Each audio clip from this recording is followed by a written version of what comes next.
नमस्कार। आज हम बात करेंगे गीता के 9वें अध्याय के श्लोक क्रमांक 30, 31 एवं 32 के बारे में।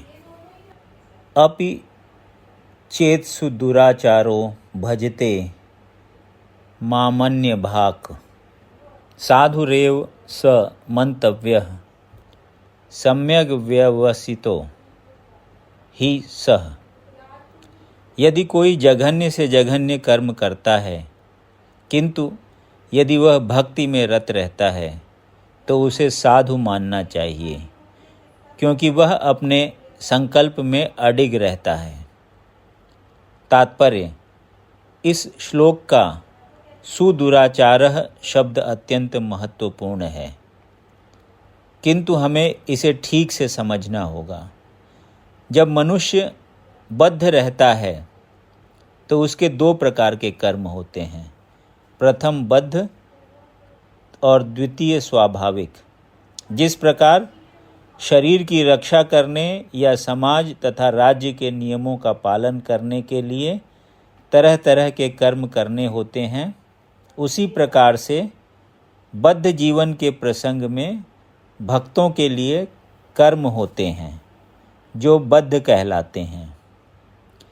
इनके अतिरिक्त जो जीव अपने आध्यात्मिक स्वभाव से पूर्णतया भिज्ञ रहता है, वह कृष्ण भावनामृत में या भगवत भक्ति में लगा रहता है। उसके लिए भी कर्म होते हैं जो दिव्य कहलाते हैं। ऐसे कार्य उसकी स्वाभाविक स्थिति में संपन्न होते हैं और शास्त्रीय दृष्टि से भक्ति कहलाते हैं। बद्ध अवस्था में कभी कभी भक्ति और शरीर का बद्ध सेवा एक दूसरे के समानांतर चलती हैं, किंतु पुनः कभी कभी वे एक दूसरे के विपरीत हो जाती हैं। जहाँ तक संभव होता है, भक्त सतर्क रहता है कि वह कोई ऐसा कार्य न करे जिससे यह अनुकूल स्थिति भंग हो। वह जानता है कि उसकी कर्म सिद्धि उसके कृष्ण भावनामृत की अनुभूति की प्रगति पर निर्भर करती है, किंतु कभी कभी यह देखा जाता है कि कृष्ण भावनामृत में रत व्यक्ति सामाजिक या राजनीतिक दृष्टि से निंदनीय कार्य कर बैठता है, किंतु इस प्रकार के क्षणिक पतन से वह अयोग्य नहीं हो जाता। श्रीमद् भागवत में कहा गया है कि यदि कोई व्यक्ति पतित हो जाए, किंतु यदि भगवान की दिव्य सेवा में लगा रहे, तो हृदय में वास करने वाले भगवान उसे शुद्ध कर देते हैं और उस निंदनीय कार्य के लिए क्षमा कर देते हैं। भौतिक कल्मश इतना प्रबल होता है कि भगवान की सेवा में लगा योगी भी कभी कभी उसके जाल में आ फंसता है, लेकिन कृष्ण भावनामृत इतना शक्तिशाली होता है कि इस प्रकार का आकस्मिक पतन तुरंत रुक जाता है। इसलिए भक्ति योग सदैव सफल होता है। किसी भक्त के आदर्श पथ से अकस्मात च्युत होने पर हंसना नहीं चाहिए, क्योंकि जैसा कि अगले श्लोक में बताया गया है, ज्यों ही भक्त कृष्ण भावनामृत में पूर्णतया स्थित हो जाता है, ऐसे आकस्मिक पतन कुछ समय के पश्चात रुक जाते हैं। अतः जो व्यक्ति कृष्ण भावनामृत में स्थित है और अनन्य भाव से हरे कृष्ण मंत्र का जप करता है, उसे दिव्य स्थिति में आसीन समझना चाहिए, भले ही देववशात उसका पतन क्यों न हो चुका हो। साधुरेव शब्द अत्यंत प्रभावात्मक है। ये अभक्तों को सावधान करते हैं कि आकस्मिक पतन के कारण भक्त का उपहास नहीं किया जाना चाहिए, उसे तब भी साधु ही मानना चाहिए। मंतव्य शब्द तो इससे भी अधिक बलशाली है। यदि कोई इस नियम को नहीं मानता और भक्त पर उसके पतन के कारण हंसता है, तो वह भगवान के आदेश की अवज्ञा करता है। भक्त की एकमात्र योग्यता यह है कि वह अविचल तथा अनन्य भाव से भक्ति में तत्पर रहे। नृसिंह पुराण में निम्नलिखित कथन प्राप्त है। भगवती च हरावन्य चेता भृश मलिनोऽपि विराजते मनुष्य न ही शशकलुषछबिः कदाचित् तिमिरपराभवता मुपैति चंद्रः। कहने का अर्थ यह है कि यदि भगवत भक्ति में तत्पर व्यक्ति कभी घृणित कार्य करता पाया जाए तो इन कार्यों को उन धब्बों की तरह मान लेना चाहिए जिस प्रकार चांद में खरगोश के धब्बे हैं। इन धब्बों से चांदनी के विस्तार में बाधा नहीं आती। इसी प्रकार साधु पथ से भक्त का आकस्मिक पतन उसे निंदनीय नहीं बनाता। किंतु इसी के साथ यह समझने की भूल नहीं करनी चाहिए कि दिव्य भक्ति करने वाला भक्त सभी प्रकार के निंदनीय कर्म कर सकता है। इस श्लोक में केवल इसका उल्लेख है कि भौतिक संबंधों में प्रबलता के कारण कभी कोई दुर्घटना हो सकती है। भक्ति तो एक प्रकार से माया के विरुद्ध युद्ध की घोषणा है। जब तक मनुष्य माया से लड़ने के लिए पर्याप्त बलशाली नहीं होता तब तक आकस्मिक पतन हो सकते हैं, किंतु बलवान होने पर ऐसे पतन नहीं होते। जैसा कि पहले कहा जा चुका है, मनुष्य को इस श्लोक का दुरुपयोग करते हुए अशोभनीय कर्म नहीं करना चाहिए और यह नहीं सोचना चाहिए कि इतने पर भी वह भक्त बना रह सकता है। यदि वह भक्ति के द्वारा अपना चरित्र नहीं सुधार लेता तो उसे उच्च कोटि का भक्त नहीं मानना चाहिए।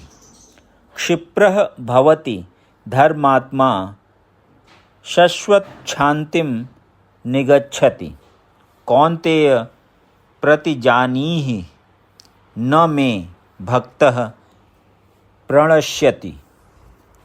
वह तुरंत धर्मात्मा बन जाता है और स्थायी शांति को प्राप्त होता है। हे कुंती पुत्र, निडर होकर घोषणा कर दो कि मेरे भक्त का कभी विनाश नहीं होता है। तात्पर्य, इसका कोई दूसरा अर्थ नहीं लगाना चाहिए। 7वें अध्याय में भगवान कहते हैं कि जो दुष्कृति है वह भगवत भक्त नहीं हो सकता। जो भगवत भक्त नहीं है उसमें कोई भी योग्यता नहीं होती। तब प्रश्न यह उठता है कि संयोगवश या स्वेच्छा से निंदनीय कर्मों में प्रवृत्त होने वाला व्यक्ति किस प्रकार भक्त हो सकता है। यह प्रश्न ठीक ही है, जैसा कि 7वें अध्याय में कहा गया है, जो दुष्टात्मा कभी भक्ति के पास नहीं फटकता उसमें कोई सद्गुण नहीं होते। श्रीमद् भागवत में भी इसका उल्लेख है। सामान्यतया 9 प्रकार के भक्ति कार्यों में युक्त रहने वाला भक्त अपने हृदय को भौतिक कल्मश से शुद्ध करने में लगा होता है। वह भगवान को अपने हृदय में बसाता है, फलतः उसके सारे पाप पूर्ण कल्मश धुल जाते हैं। निरंतर भगवान का चिंतन करने से वह स्वतः शुद्ध हो जाता है। वेदों के अनुसार ऐसा विधान है कि यदि कोई अपने उच्च पद से नीचे गिर जाता है तो अपनी शुद्धि के लिए उसे कुछ अनुष्ठान करने होते हैं, किंतु यहाँ पर ऐसा कोई प्रतिबंध नहीं है, क्योंकि शुद्धि की क्रिया भगवान का निरंतर स्मरण करते रहने से पहले से ही भक्त के हृदय में चलती रहती है। अतः हरे कृष्ण कृष्ण कृष्ण हरे हरे, हरे राम राम राम हरे हरे, इस मंत्र का अनवरत जप करना चाहिए। यह भक्त को आकस्मिक पतन से बचाएगा। इस प्रकार वह समस्त भौतिक कल्मशों से सदैव मुक्त रहेगा। माम ही पार्थ व्यपाश्रित्य ये अपि स्युः पापनोयः स्त्रियो वैश्यास्तथा शूद्रास्ते अपि यान्ति पराम गतिम। हे पार्थ, जो लोग मेरी शरण ग्रहण करते हैं वे भले ही निम्न जन्मा स्त्री, वैश्य तथा शूद्र क्यों न हों, वे परम धाम को प्राप्त करते हैं। तात्पर्य: यहाँ पर भगवान ने स्पष्ट कहा है कि भक्ति में उच्च तथा निम्न जाति के लोगों का भेद नहीं होता। भौतिक जीवन में ऐसा विभाजन होता है, किंतु भगवान की दिव्य भक्ति में लगे व्यक्ति पर यह लागू नहीं होता। सभी परम धाम के अधिकारी हैं। श्रीमद् भागवत में 2.4.18 में कथन है कि अधम योनि चांडाल भी शुद्ध भक्त के संसर्ग से शुद्ध हो जाते हैं। अतः भक्ति तथा शुद्ध भक्त द्वारा पथ प्रदर्शन इतने प्रबल हैं कि यहाँ ऊंच नीच का भेद नहीं रह जाता और कोई भी इसे ग्रहण कर सकता है। शुद्ध भक्त की शरण ग्रहण करके सामान्य से सामान्य व्यक्ति शुद्ध हो सकता है। प्रकृति के विभिन्न गुणों के अनुसार मनुष्यों को सात्विक, रजोगुणी तथा तामसी कहा जाता है। इनसे भी निम्न पुरुष चांडाल कहलाते हैं और वे पापी कुलों में जन्म लेते हैं। सामान्य रूप से उच्च कुल वाले इन निम्न कुल में जन्म लेने वालों की संगति नहीं करते, किंतु भक्ति योग इतना प्रबल होता है कि भगवत भक्त समस्त निम्न कुल वाले व्यक्तियों को जीवन की परम सिद्धि प्राप्त करा सकते हैं। यह तभी संभव है जब कोई कृष्ण की शरण में जाए, जैसा कि व्यपाश्रित्य शब्द से सूचित है।